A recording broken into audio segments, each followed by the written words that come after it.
Ito yung self-load POS timer natin pang computer shop. Tumatanggap siya ng bills and coins.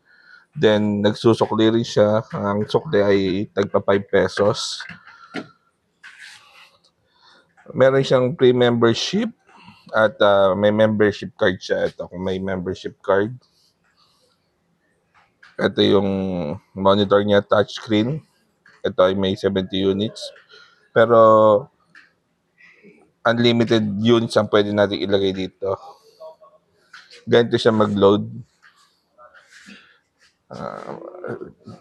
Dito. Ayan.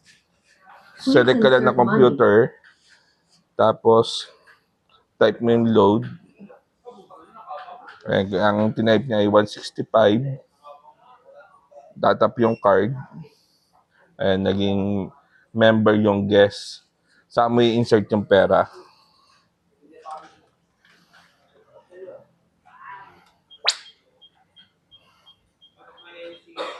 Uh, 100. 200. Tapos click mo lang yung dispense. Bali may sukli siya 35 pesos. Dispense.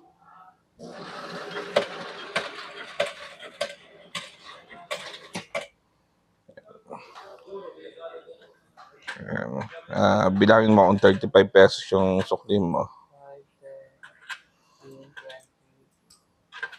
35. Tapos done ninyo. Kung coins naman yung load ninyo, ganyan lang din uli. Please insert money. I-type mo lang kung magkano yung load mo, diba? 30 pesos. Done. And insert mo yung 30.